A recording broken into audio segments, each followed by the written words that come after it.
Segunda carta de Pedro, capítulo de número 1 e versículo de número 1 também. Diz assim, meus irmãos: Simão Pedro, servo e apóstolo de Jesus Cristo, aos que conosco alcançaram fé, igualmente preciosa pela justiça do nosso Deus e Salvador Jesus Cristo, graça e paz vos sejam multiplicadas pelo conhecimento de Deus e de Jesus nosso Senhor, visto como o seu divino poder nos deu tudo o que diz respeito à vida e piedade, pelo conhecimento daquele que nos chamou por sua glória e virtude, pelas quais ele nos tem dado grandíssimas e preciosas promessas, para que por elas fiqueis participantes da natureza divina, havendo escapado da corrupção que pela concupiscência há no mundo. E vós também, pondo nisso mesmo toda a diligência, acrescentai à vossa fé a virtude, e a virtude a ciência, e a ciência a temperança, e a temperança a paciência, e a paciência a piedade, e a piedade a amor fraternal, e ao amor fraternal caridade. Porque se em vós houver e abundarem essas coisas, não vos deixarão ociosos nem estéreis no conhecimento de nosso Senhor Jesus Cristo. Pois aquele em quem não há estas coisas é cego, nada vendo ao longe, havendo-se esquecido da purificação dos seus antigos pecados. Portanto, irmãos, procurai fazer cada vez mais firme a vossa vocação e eleição, porque fazendo isso, nunca jamais tropeçareis, porque assim vos será amplamente concedida a entrada no reino eterno de nosso Senhor e Salvador Jesus Cristo. Amém, meus irmãos? Só até aqui. Vamos orar a Deus. Fique sentado mesmo, não precisa levantar. Feche os olhos. Poderoso e eterno Deus, aqui está a tua palavra, Senhor. Eu creio no poder do Evangelho e que nesta noite o Senhor tenha misericórdia de nós e continue abrindo os céus sobre nós, para que a tua glória continue caindo, Senhor, e que o poder do Espírito venha suprir todas as nossas necessidades pela pregação da tua palavra, em nome de Jesus. Amém, irmãos?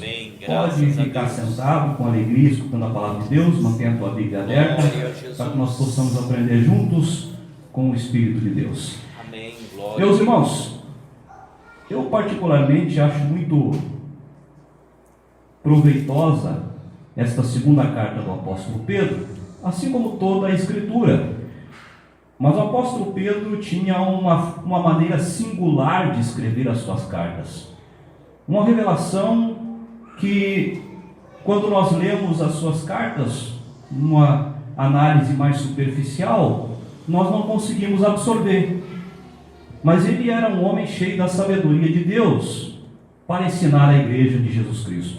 Pedro era um pastor de igrejas, verdadeiramente. E eu quero analisar com os irmãos alguns pontos aqui que são de grande importância para o nosso aprendizado. Primeira coisa, ali no capítulo 1, no versículo de número 1, ele vai dizer para nós que nós alcançamos a fé pela justiça de nosso Senhor Jesus Cristo. Vamos ler o versículo 1. Simão Pedro, servo e apóstolo de Cristo, aos que conosco alcançaram fé igualmente preciosa pela justiça do nosso Deus e Salvador Jesus Cristo. Mas o que Pedro estava querendo dizer para nós, quando ele disse que estava escrevendo para aqueles que igualmente alcançaram fé, a fé preciosa para a salvação em Jesus Cristo, pela justiça de Cristo? Como é que eu posso alcançar fé pela justiça de Cristo? Eu pensava que, eu mesmo, irmãos, pensava, na minha ignorância, que eu tinha decidido, por minha livre e espontânea vontade, pela minha decisão, pela minha capacidade, pelo meu próprio quebrantamento, pelo meu desejo de arrependimento, eu pensava que por causa do meu arrependimento, eu tinha feito com que a fé fosse produzida em mim, para que eu pudesse alcançar a salvação. A Bíblia está dizendo que não. A Bíblia está dizendo aqui, meus irmãos, que mesmo a fé que nós temos, que nós recebemos, uns há pouco tempo, há poucos anos, outros já há mais tempo do que nós, mesmo a fé que nos fez crer em Jesus Cristo para nós sermos salvos por Ele, não vem de nós. Essa fé foi gerada pela justiça que Jesus Cristo operou por intermédio da sua morte na cruz. A fé que eu tenho, irmãos, quando eu decidi lá atrás, e os irmãos também, quando eu disse, eu vou aceitar Jesus Cristo, eu vou receber Jesus Cristo como meu único e suficiente Salvador, porque agora eu consigo crer que Ele é o Filho de Deus, e que Ele morreu por mim na cruz, e que eu não posso ser salvo se eu não receber Jesus Cristo como meu Salvador. Eu tenho fé que Jesus Cristo veio à terra, que Ele é o Filho de Deus, que Ele morreu na cruz, e que Ele ressuscitou, e que Ele pode me salvar. Por isso eu decido crer nele. Mesmo esta minha decisão não vem de mim. Esta fé não vem de mim. Esta fé eu só tenho por causa do que Pedro escreveu aqui. Esta fé vem, meus irmãos, por causa da justiça de Jesus Cristo. Foi Jesus quem me deu a fé para crer nele e através disso ser salvo. Por que a Bíblia está dizendo isso, meus irmãos? Por que Pedro está dizendo isso? Para que não aconteça que muitas vezes nós caiamos na presunção de achar que nós mesmos é que decidimos, eu agora quero ser crente. Ou como muitas pessoas dizem, não chegou a minha hora. Quando chegar a minha hora, então eu vou para a igreja. Como se o ser humano tivesse em si mesmo a capacidade de crer ou não. Nós não temos nem a capacidade de crer em Deus, meus irmãos. É o próprio Deus quem nos dá a capacidade de crer nele e de crer que Jesus Cristo operou a sua justiça na cruz do Calvário. Então esse é o primeiro ponto que Pedro queria que a igreja entendesse, meus irmãos, que nós alcançamos a fé através da obra que Jesus Cristo fez na cruz, a justiça de Cristo na cruz, me tornando justo, morrendo no meu lugar. Pedro estava falando aqui da fé para a salvação em Jesus Cristo. Amém, meus irmãos? O segundo ponto aqui que Pedro queria que a igreja entendesse está no versículo de número 2, que ele vai dizer que nós recebemos a graça e a paz de Deus pelo conhecimento de Deus e de Jesus Cristo. No versículo 2, graça e paz vos sejam multiplicadas pelo conhecimento de Deus e de Jesus Cristo. O Novo Testamento, irmãos, ele vai apresentar pelo menos duas palavras gregas para definir o conhecimento. A primeira é a palavra gnosis, que é o conhecimento geral. É de onde se deriva uma seita chamada gnosticismo, que já operava nos tempos de Pedro. Gnosis, ou o gnosticismo, ensinava que a pessoa pode se aproximar de Deus apenas por intermédio do conhecimento. Que o conhecimento, que quanto mais conhecimento a pessoa absorver para si, mais próxima ela estará da divindade. Este é o conhecimento geral. Por isso que Pedro, quando ele vai escrever aqui, irmãos, que a graça e a paz nos são multiplicadas por intermédio do nosso conhecimento de Deus e de Jesus Cristo, ele vai usar a palavra epignosis, que não é um conhecimento superficial, é um discernimento moral ou religioso. Então, meus irmãos, quando Pedro diz, olha, se vocês quiserem ter a paz de Deus e a graça de Deus, vocês devem conhecer a Deus e a Jesus Cristo. E notem bem, meus irmãos, ele estava falando para uma igreja, para a igreja do seu tempo, que não tinha ainda em mãos o que nós temos hoje, que é a compilação das Escrituras. Ele estava falando para pessoas que, na sua maioria, não tinham acesso nem mesmo ao Antigo Testamento, que quando queriam ouvir alguma porção das Escrituras, eles precisavam ir até a sinagoga e alguém lia e eles guardavam aquela porção das Escrituras. Hoje nós temos a Bíblia nas nossas mãos e nós não a conhecemos. Nós não procuramos conhecer a Deus. E Pedro está dizendo, olha, se as pessoas querem ter paz, se a igreja quiser ter paz, se os crentes quiserem ter paz, ter a paz de Deus e a graça de Deus nas suas vidas, eles precisam conhecer a Deus. Eles precisam conhecer a Jesus Cristo. Eles precisam ter um discernimento moral sobre Deus, um discernimento religioso sobre Deus e sobre Jesus Cristo. E aí as pessoas perguntam, mas como é, irmão, que eu faço para conhecer a Deus? Como é que eu faço para ter a graça de Deus, para ter a paz de Deus? Parece que para algumas pessoas a graça de Deus é tão fácil de ser conquistada, ao passo que para mim parece tão distante, tão difícil. Mesmo nos cultos, eu nunca tenho acesso, ou pouco tenho acesso à graça de Deus e à paz de Deus. Não tenho paz perfeita ainda na minha vida. O que está acontecendo comigo, irmão? O que está acontecendo conosco é que nós não procuramos conhecer a Deus e a Jesus Cristo mais profundamente. Foi isso que Pedro disse para a igreja. Nós não procuramos, ou não desejamos, ou não queremos conhecer mais profundamente a Deus e ao Senhor Jesus Cristo. Nós nos acostumamos e nos acomodamos a pequenas incursões de conhecimento, lendo às vezes, de vez em quando, algum versículo isolado das Escrituras, ou postando nas nossas redes sociais algum versículo isolado das Escrituras, e achando que ali já está a vontade de Deus para a nossa vida. São pequenas incursões de conhecimento. Mas o apóstolo Pedro disse que não é assim, meus irmãos. Nós devemos ter o pleno conhecimento de Deus e de nosso Senhor Jesus Cristo. E talvez você me diga, mas como que eu vou conhecer a Deus e a Jesus Cristo? Por intermédio dos pregadores eu não posso mais confiar que eu conheço a Deus e a Jesus Cristo na sua plenitude? Porque quando eu escuto um pregador, ele me diz alguma coisa, mas quando eu ouço outro pregador, ele me diz outra coisa totalmente diferente sobre o mesmo assunto. Eu já não sei mais em quem confiar.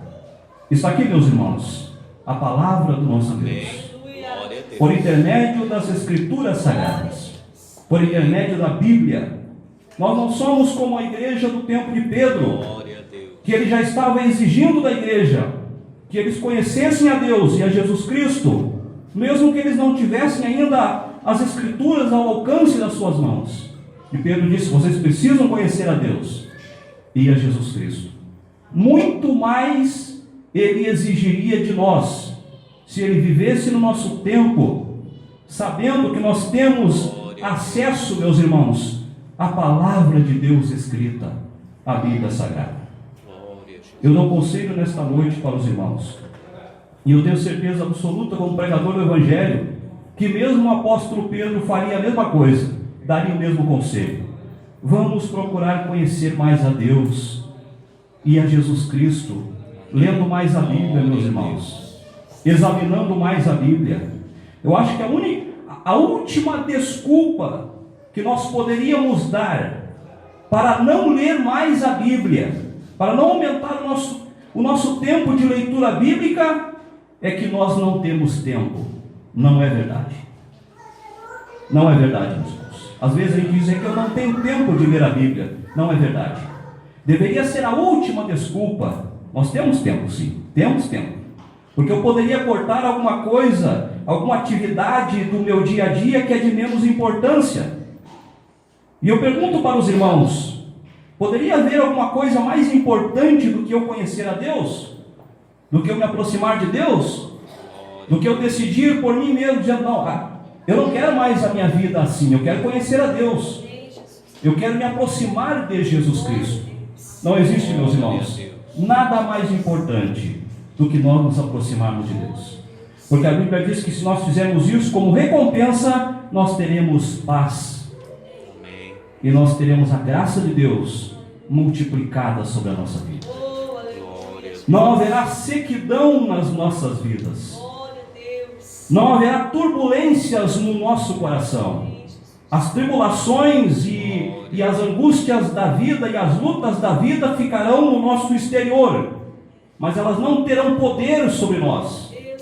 Elas não vão operar no nosso coração, se nós conhecermos a Deus e a Jesus Cristo. Amém, meus irmãos? Quantos acreditam nisso?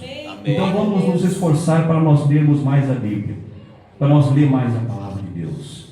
Vamos nos esforçar, meus irmãos, para, no nosso tempo vago, pegar a Bíblia e ler a Bíblia e começar a aprender a palavra de Deus. E as coisas vão começar a mudar nas nossas vidas. Amém. Vamos adiante, irmãos.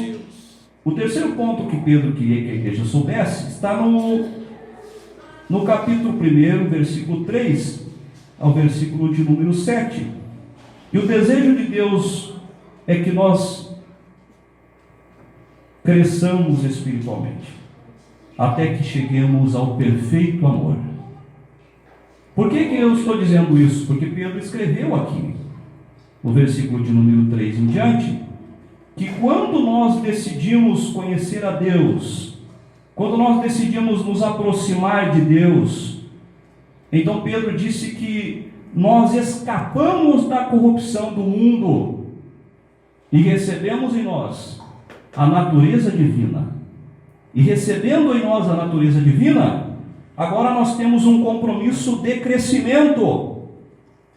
Nós temos um compromisso de amadurecermos na fé, de amadurecermos espiritualmente.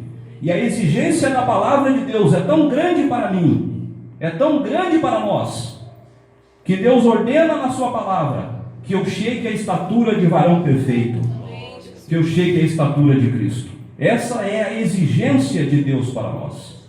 Esse é o nosso alvo, esse é o nosso objetivo neste crescimento espiritual que deve ser operado em nós, uma vez que nós recebemos a natureza divina. Vamos ver aqui, meus irmãos, o que Pedro escreveu acerca da necessidade deste crescimento. Bendito seja o nome do Senhor Jesus. Quando, no versículo de número 5, acompanha comigo aí. E vós também, pondo nisso mesmo toda a diligência, acrescentai à vossa fé a virtude.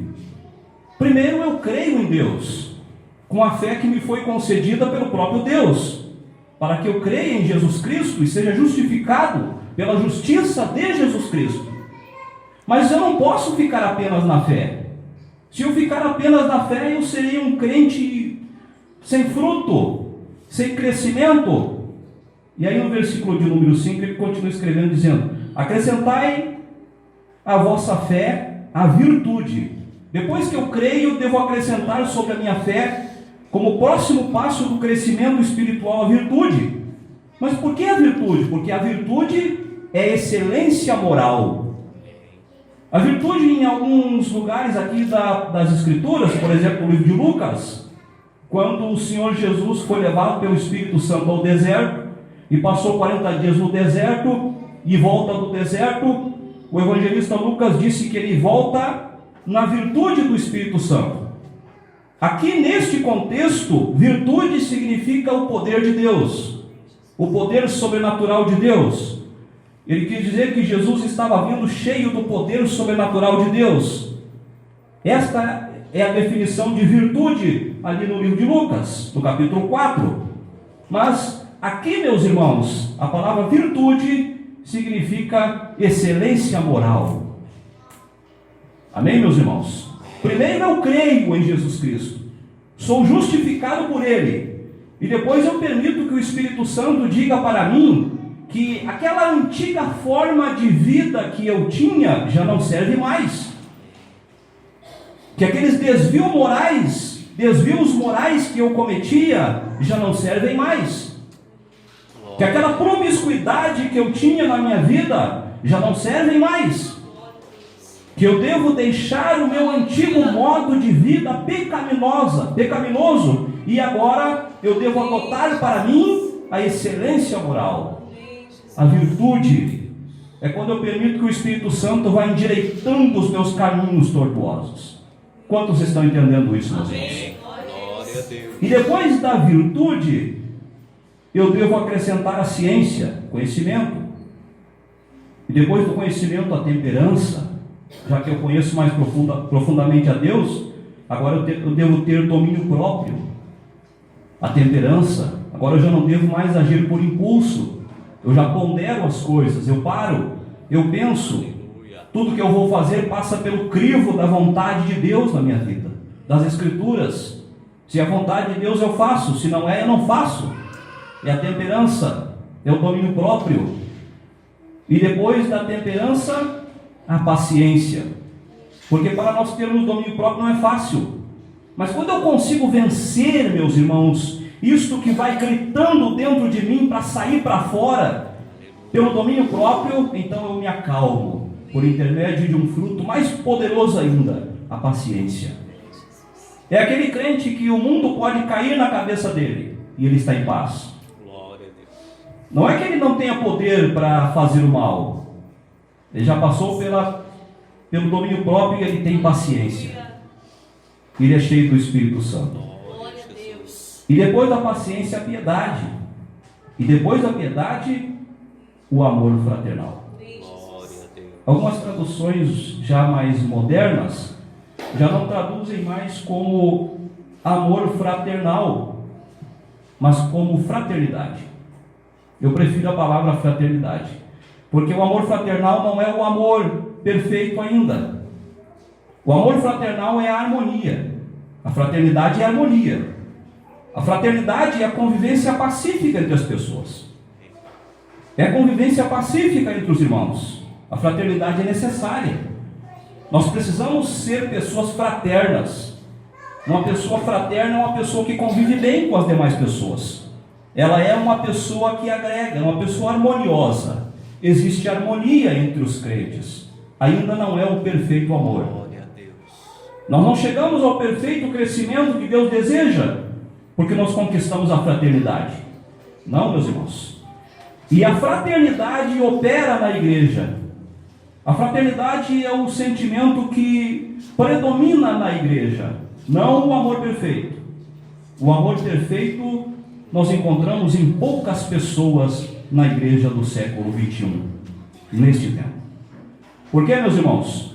Porque a fraternidade, se a fraternidade é a convivência pacífica entre as pessoas, o amor perfeito, ele quer dizer afeição profunda, dedicação extrema.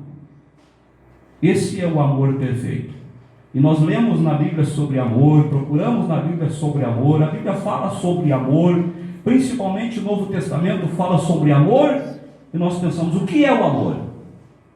Está definido nas palavras de Jesus para os seus discípulos, quando ele estava dando as últimas instruções no Evangelho de João, no capítulo de número 15, no versículo de número 13. Não existe amor maior do que este, o de alguém dar a vida pelos seus amigos. Ele estava falando dele mesmo. Então o que é o amor perfeito, irmãos? É o mais alto grau da maturidade espiritual. É o mais alto grau do crescimento espiritual. Antes eu pensava que o mais alto grau do crescimento espiritual é quando eu falasse muitas línguas estranhas. Antes eu pensava que o crente mais maduro espiritualmente era aquele crente que aparentemente, para mim, era o mais cheio do Espírito Santo. Mas a Bíblia está dizendo que o crente espiritualmente maduro é o crente que ama profundamente. Aleluia. Nas palavras do Senhor Jesus, o amor perfeito é quando alguém decide dar a vida pelos seus amigos. Não é nem pelos seus irmãos, não é nem por alguém da sua família. Talvez alguém se atreva a dar a vida por alguém da sua família. Talvez uma mãe se atreva a dar a vida por um filho, ou um pai por um filho. É um amor maravilhoso. Mas a Bíblia está dizendo que não é o amor perfeito. Talvez eu só dê a vida por alguém porque eu tenho laços familiares com aquela pessoa. Não é o amor perfeito. O amor perfeito é quando eu decido dar a vida pelos meus amigos, por alguém que não tem nenhum laço familiar comigo. O amor perfeito, irmãos, é quando eu decido assumir o sofrimento do outro. O amor perfeito é quando eu prefiro sofrer para que o outro não sofra. Este é o amor perfeito. E sem esperar nada em troca. O amor perfeito, irmãos, não é quando eu oro, por exemplo, concordando com a Bíblia, quando ela diz que eu devo abençoar os que me perseguem, perdoar os que me ofenderam. Não é apenas quando eu faço isso de maneira interesseira, não vou fazer isso, vou abençoar aqueles que estão me perseguindo, porque assim Deus vai olhar para mim e Ele vai me retribuir, vai me dar muitas coisas, eu vou ser abençoado por Deus. Este não é o amor perfeito. O amor perfeito não é quando eu dou alguma coisa para alguém, sabendo que este alguém não pode me retribuir, mas esperando que a qualquer momento Deus vai me retribuir aquilo que eu dei. Não, meus irmãos. O amor perfeito é quando eu me entrego sem esperança de receber nada em troca, não querendo receber nada em troca daquele meu ato, daquela minha atitude. Glória a Deus. Então, na definição do Senhor Jesus, o amor perfeito é eu dar a vida por alguém, literalmente a vida se for necessário. E este é o ápice do crescimento da maturidade espiritual. Sejamos sinceros. Talvez nenhum de nós tenha chegado a este ponto, nem eu mesmo, nem os irmãos. Por que, irmãos? Porque nós acostumamos a chegar num ponto da nossa fé, da nossa comunhão com Deus, do nosso conhecimento de Deus, da nossa entrega para Deus, de permitir que o Espírito Santo opere nas nossas vidas e achamos que já está bom, que Deus não tem mais nada para fazer nas nossas vidas. Nós estamos muito enganados. A Bíblia deixa muito claro que se eu decidir e desejar, Deus pode me fazer neste tempo, nessa geração, uma pessoa extraordinária, uma pessoa madura na fé, uma pessoa firme na presença de Deus, que eu possa chegar ao nível que Deus deseja para todos os crentes. Esta é a vontade de Deus, que todos os crentes e a sua igreja na terra pudessem chegar ao perfeito amor. Infelizmente são poucos que chegam neste nível. Nós chegamos ao ponto da fraternidade, convivemos bem, e só isso. Deus possa nos abençoar, irmãos, para que nós possamos ir mais além, um pouco mais além nas coisas espirituais. O próximo ponto aqui, já quase para nós encerrar nesta noite, que Pedro disse, está no versículo de número 8. No versículo de número 8, quando ele diz: porque se em vós houver e abundarem estas coisas, não vos deixarão ociosos nem estéreis no conhecimento de nosso Senhor Jesus Cristo. Ele estava dizendo, irmãos, que nós não só devemos permitir que o fruto do Espírito opere em nós, mas também devemos fazer com que ele cresça, para que nós não sejamos ociosos, nem estéreis no conhecimento de Jesus Cristo. E o que é uma pessoa ociosa? Uma pessoa ociosa é uma pessoa inativa. Uma pessoa ociosa é uma pessoa que cai no campo da inércia. Uma pessoa ociosa tem a capacidade de produzir, mas ela não produz. Ela está inerte, ela não sai do seu lugar. Ao passo, meus irmãos, que uma pessoa estéril é uma pessoa infrutífera. Já é uma pessoa pior do que a pessoa, meus irmãos, ociosa. Porque a pessoa ociosa ainda tem alguma coisa de Deus, ainda que ela retenha para si. Ela não permite que o Espírito Santo vá produzindo as coisas na sua vida. Uma pessoa ociosa é uma pessoa inativa, que tem a capacidade de Deus, que tem o poder de Deus, que tem as ferramentas de Deus, é uma pessoa preparada por Deus, mas ela é uma pessoa que caiu no campo da inércia, ela está amarrada espiritualmente, ela não caminha. E uma pessoa estéril é uma pessoa que já não tem mais nada de Deus. Uma pessoa estéril é uma pessoa que não produz fruto. Uma pessoa estéril é uma árvore seca. Ela se descuidou tanto das coisas de Deus, ela olhou tanto para si mesma, era uma pessoa tão em si mesmada, ela olhou tanto para dentro dela, ela não conseguiu ver o outro, e nem as coisas de Deus, e nem a necessidade de amar e de se relacionar com as pessoas, que ela se tornou uma pessoa infrutuosa. Ela é diferente, meus irmãos, da outra pessoa. Ela é diferente da pessoa ociosa, que a pessoa ociosa é aquele crente cheio das coisas de Deus, mas para ele, afinal de contas, ele não precisa de ninguém. Jesus já salvou ele, os outros que se virem. Ele já está salvo, ele já está em paz, ele já está na presença de Deus, ele não precisa ajudar ninguém, porque quando ele ajuda as pessoas, ele não é retribuído em nada, então ele não vai ajudar ninguém. E cada um que faça a sua parte, esta é uma pessoa ociosa, esta é uma pessoa inativa, ela não consegue crescer. E uma pessoa estéril já morreu espiritualmente. E que o Espírito Santo tenha misericórdia de nós, meus irmãos, nos desperte em tempo oportuno, que hoje nós possamos analisar nossa vida. Será que nós já não caímos no campo da ociosidade, da inércia? Ou será que nós já não caímos no campo, irmãos, da esterilidade? Será que já nós não produzimos mais frutos? Será que já não nos tornamos pessoas estéreis? Deus tenha misericórdia de nós. Ele nos desperte em tempo oportuno, irmãos. Porque o fato de eu vir aqui na igreja e pegar a Bíblia e preparar uma mensagem e pregar para os irmãos não quer dizer nada sobre mim. Isso não define a minha vida cristã. Isso não quer dizer que eu sou um crente em Jesus Cristo. Isso não quer dizer que eu tenho comunhão com Deus. Isso não quer dizer que eu produzo frutos.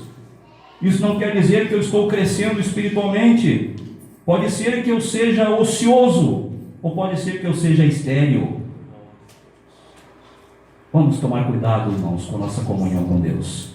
O próximo ponto aqui, no versículo de número 10, diz o seguinte: portanto, irmãos, procurai fazer cada vez mais firme a vossa vocação e eleição, porque fazendo isso, nunca jamais tropeçareis.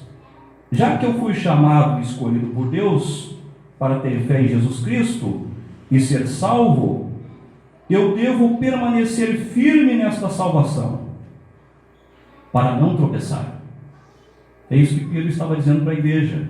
Vocês foram salvos, vocês estão salvos, agora vocês devem tomar cuidado para não tropeçar. Zelem pela salvação, cuidem da salvação, tenham cuidado da salvação. É o que Jesus fala para a igreja no Apocalipse: guarda o que tens, para que ninguém tome a tua coroa. É a mesma coisa. Eu devo tomar cuidado, irmãos.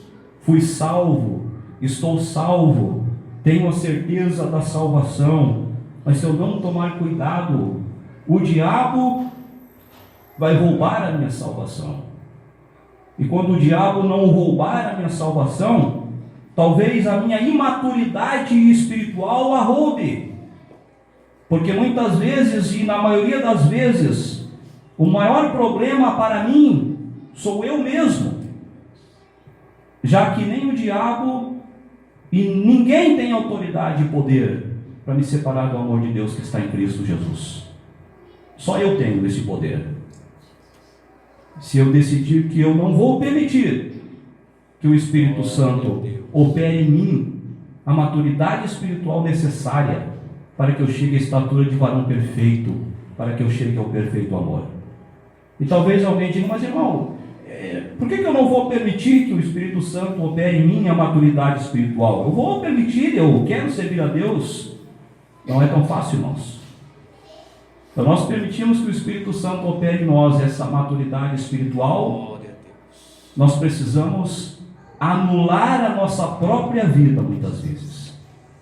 Os nossos desejos, as nossas vontades, as nossas preferências, as nossas decisões, o nosso orgulho, a nossa soberba, a nossa arrogância, a nossa presunção, a nossa prepotência, todos os sentimentos que são latentes no ser humano, na natureza caída e pecaminosa, e que também o são na vida dos crentes, nós devemos anular, meus irmãos, e decidir: eu quero que o Espírito Santo opere em mim. Amém. Glória a Deus. E Deus assim vai fazer a obra nas nossas vidas. Para nós encerrar, irmãos, o último ponto do ensinamento de Pedro nessa passagem que nós lemos para a igreja está no versículo de número 11. Se nós fizermos o que está escrito no versículo 10, ele diz: porque assim vos será amplamente concedida a entrada no reino eterno de nosso Senhor e Salvador Jesus Cristo. Se nós servirmos a Deus com fidelidade, poderemos descansar na certeza da salvação, que foi provida por Deus. É isso que o versículo 11 está dizendo, meus irmãos, quando ele diz que, então, se nós cuidarmos da nossa salvação, no versículo 10, se nós tivermos zelo pela nossa salvação, pela salvação que nós recebemos de Deus, então Deus vai prover, Deus vai preparar, que nós entremos no reino de Jesus Cristo, e Ele vai nos dar uma entrada ampla no reino de Deus. Ele não está dizendo que alguns, para entrar no céu, vão ter uma porta bem estreitinha, e outros vão ter uma ampla entrada. Não é isso que ele está dizendo. O que ele está dizendo aqui, irmãos, é que se nós formos obedientes ao Senhor, tendo zelo pela nossa salvação, então nós podemos descansar em Deus, então nós podemos andar tranquilos, então nós podemos ficar tranquilos em paz, com a certeza da salvação. É isso que a Bíblia está dizendo, que ninguém vai roubar a nossa salvação, se nós tivermos zelo e inclinação para as coisas de Deus. Amém, meus irmãos? Para finalizar essa mensagem, eu quero dizer que o desejo de Deus para nós não é apenas que nós creiamos em Jesus Cristo e recebamos a salvação. Isso não é tudo. Nós estamos na terra. Que bom que, se nós recebêssemos Jesus Cristo, imediatamente nós fôssemos tirados da terra e já estivéssemos na presença de Deus. Mas não é assim que acontece. E nós estamos na terra, nós convivemos com pessoas, nós precisamos das pessoas, não só dos irmãos, nós convivemos aqui no mundo com pessoas, com seres humanos, que pensam diferentes uns dos outros, que agem de formas diferentes, que têm atitudes diferentes umas das outras, e para nos relacionarmos bem com essas pessoas, nós precisamos verdadeiramente sermos crentes em Jesus Cristo, maduros na fé. Se de fato nós quisermos ser testemunhas de Jesus Cristo, representantes de Cristo na terra. Às vezes nós reclamamos porque as pessoas não conseguem nos ver como crentes, como cristãos, mas muitas vezes a culpa é minha. Como é que os meus colegas de trabalho vão ver como crentes se eu não represento Cristo no meu trabalho? Como é que eles vão me enxergar como um crente se de crente eu tenho apenas um nome? Como é que eles vão me enxergar como crente se eu não posso abrir a minha boca no meu trabalho? Porque se eu abro a minha boca, pouca coisa se aproveita do que eu falo. Então a culpa é minha quando as pessoas não me enxergam como crente em Jesus Cristo, na maioria das vezes, porque eu não produzo frutos. E eu encerro essa mensagem dando um conselho para todos nós, que a partir desta noite, irmãos, nós possamos nos aproximar um pouco mais de Deus, e que nós possamos ter a consciência de que estou salvo pela justiça de Cristo, agora eu preciso crescer. Eu não posso continuar assim, eu não posso esperar mais, eu não posso ficar esperando que um dia, talvez, aquela profecia, aquela palavra de Deus para mim lá atrás se cumpra. Não vai se cumprir. Enquanto Deus olhar para mim e observar que eu não estou fazendo nada, que eu não estou produzindo nada, que eu não desejo nada, desejo apenas que Deus cumpra automaticamente tudo o que Ele tem para cumprir na minha vida, sem que eu precise fazer nenhum esforço. A vida cristã não é assim. A vida cristã, meus irmãos, é feita de pessoas que creram e que agora se levantam do seu lugar e vão caminhando em direção a Deus. Assim que é a vida cristã. Vamos ficar de pé, irmãos, e vamos orar ao Senhor nesta noite, agradecendo a Deus, colocando tudo na presença do Senhor.